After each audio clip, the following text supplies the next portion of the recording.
My brother didn't even hesitate. His tone was flat, rehearsed, like he'd been practicing. It's close family only. I was standing in my kitchen, phone against my ear, processing what I'd just heard. I wasn't invited to my parents' 40th wedding anniversary dinner. The same dinner I'd been quietly funding for months.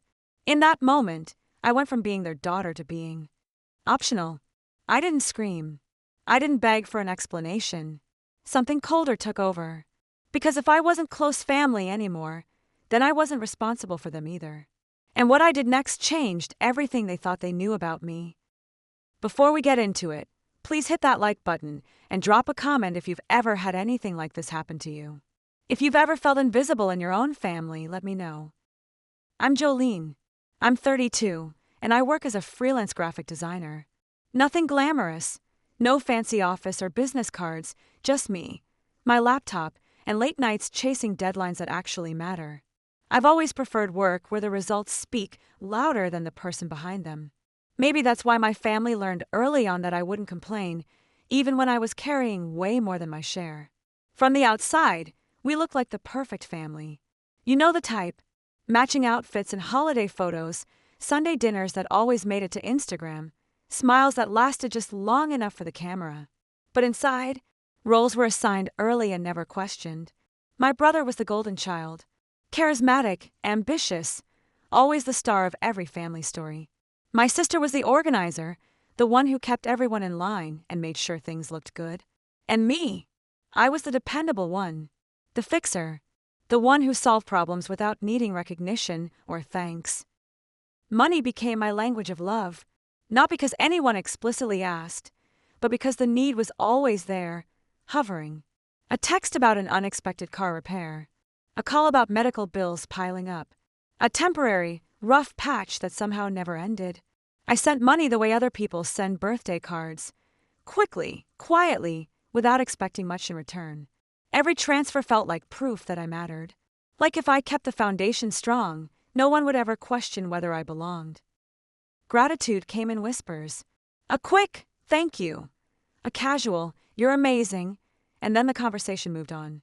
No one ever asked how it felt to always be the safety net. No one wondered what it cost me emotionally, financially, mentally to stay that reliable. I convinced myself this was normal. Someone has to hold things together, right? When my parents' anniversary started getting mentioned, I heard about it in fragments. Not through a formal invitation, just passing comments. We're thinking late September. Everyone's going to be there. I assumed I was included. Why wouldn't I be? I'd been helping pay for it. I'd supported them for years without question. I was their daughter. That assumption lasted until it shattered, until I realized I wasn't part of the celebration they were planning. And the realization didn't hit me all at once. It crept in slowly, the way betrayal does when you've been conditioned not to see it coming. By the time I understood what was happening, it was already too late to pretend this was just a miscommunication. The weeks before the anniversary fell off. Nothing explosive, no big fights, just small requests that came faster than usual. My sister messaged me one evening, casual as always. She needed help covering a hotel room for an out-of-town aunt.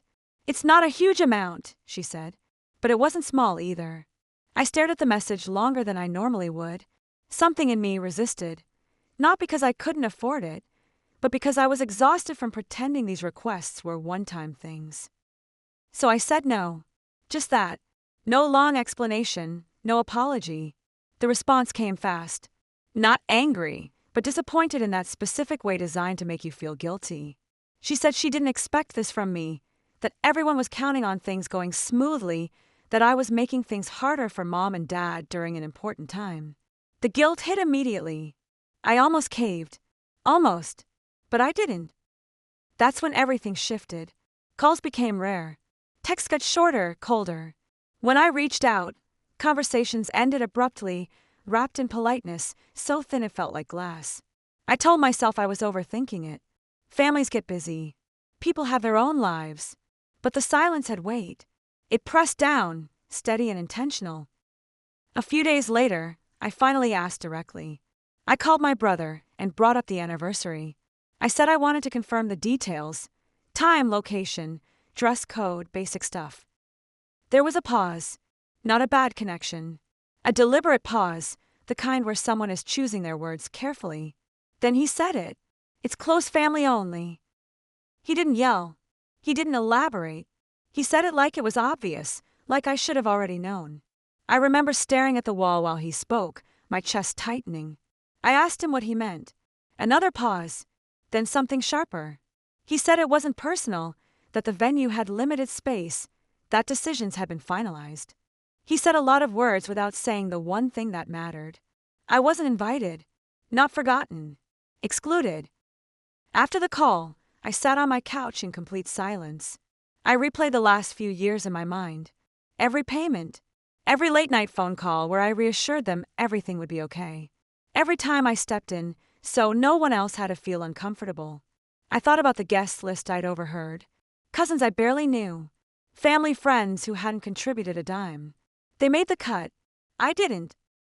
That's when it fully landed. I hadn't been supporting a family. I'd been funding a version of it that didn't need me visible. I wasn't a daughter in their story. I was a resource. Useful, silent, replaceable. And once I saw it that clearly, I couldn't unsee it. What broke me wasn't the party.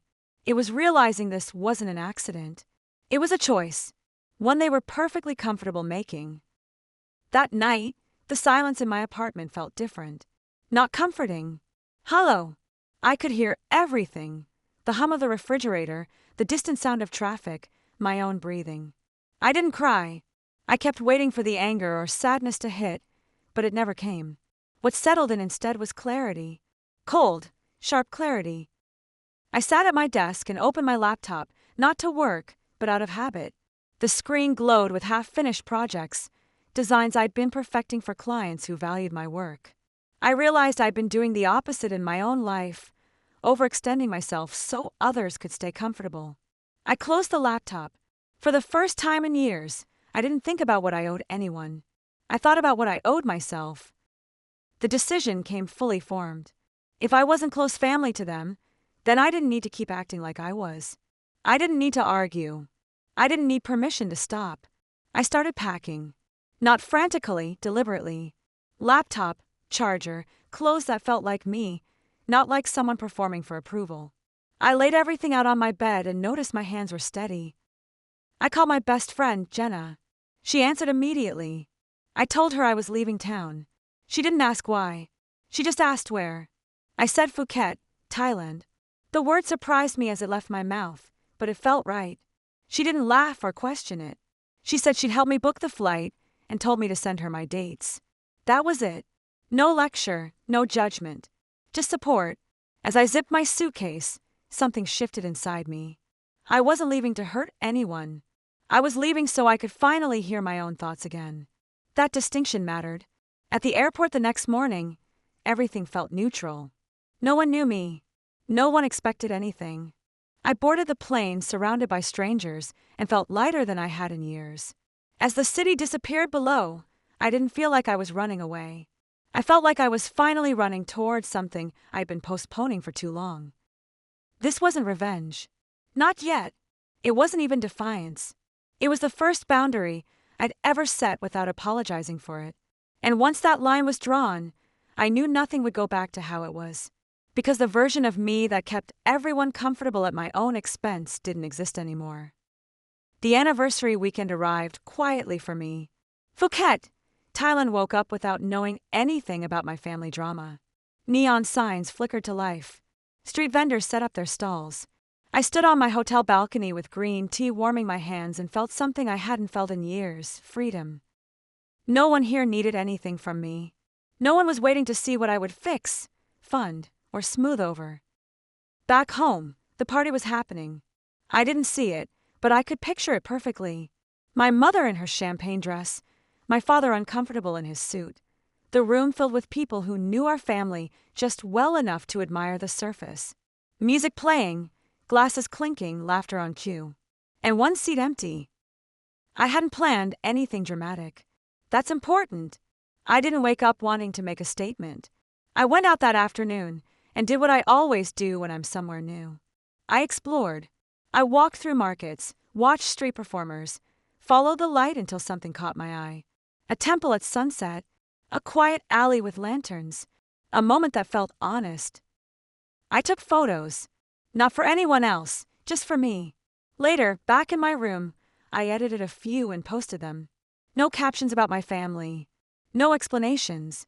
Just images of where I was and a simple line. Chasing peace in unexpected places. That was it. I put my phone on silent and went to dinner.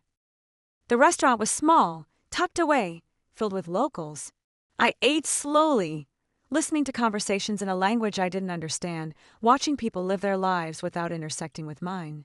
For once, being alone didn't feel like loneliness. It felt like space. Back at the party, my absence started to register. At first, subtle. An aunt asking my mother where I was. A neighbor glancing around, confused. My mother smiled through it, offering vague answers. She's traveling for work. Explanations that sounded reasonable until they didn't. Then someone checked social media. My post appeared on their screen without context. Phuket at dusk. Lanterns glowing. A life happening somewhere else. The question rippled through the room. Why isn't Jolene here? My sister noticed the shift first. She kept adjusting things, checking on details, smiling too hard. Control was slipping. By the time dinner was served, the energy had changed. Conversation stalled. Laughter felt forced. Someone asked my mother directly why her daughter wasn't celebrating with them. My mother's answer faltered. She tried to smooth it over, but the cracks showed. I didn't know any of this yet. I was walking through Phuket, the city alive around me, when my phone started buzzing. I glanced at it. Multiple missed calls. Home. I didn't panic. I felt curious. I waited until I was back at the hotel before I checked. The first message was from my mother. Short, urgent. Call me as soon as you can. No explanation. Just a demand wrapped in worry. I waited. When I finally called back, her voice cracked immediately. She said people were asking questions. She said guests were uncomfortable. She said things were falling apart. I listened without interrupting, watching the city lights below. Then she said it. She said my post had caused a scene, that people were talking, that some had left early. She asked why I would do this to them. I asked her what exactly I had done.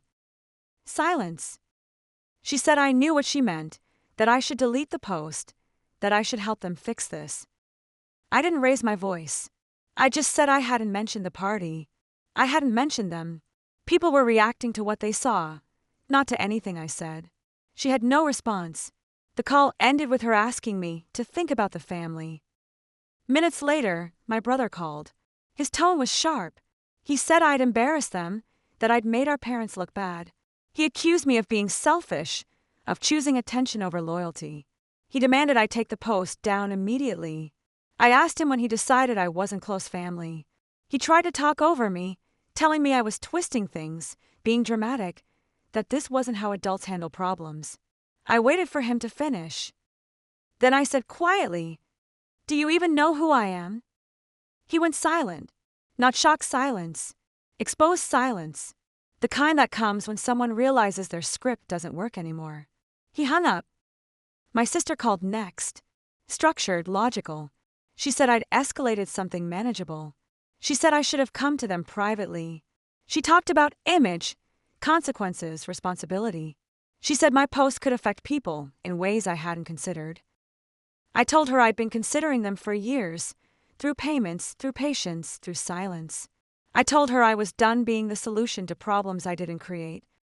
She sighed, the way she does when she thinks logic should win. She told me I was overreacting. An hour later, she posted something vague about loyalty and priorities. The comments didn't go where she expected. People asked why I wasn't invited if I'd helped pay. People asked why family came with conditions. She didn't reply. The calls stopped after that. I slept that night with the window open, the city humming below. In the morning, sunlight cut across the floor in clean lines. I felt rested, not victorious, just settled. Back home, the party unraveled once the question started. People left without much fanfare. The band packed up early. My parents were left with decorations and uneaten cake. The version of the evening they'd planned didn't survive contact with the truth. I didn't gloat. I didn't follow updates. I let distance do the work I'd been doing for everyone else all along. Later that day, my phone buzzed again. My mother's name. This time her voice was smaller. She asked me to come home. She said they wanted to fix things. She said they wanted everything back to normal. Normal, I realized, had always meant me paying and disappearing. I told her I wasn't angry.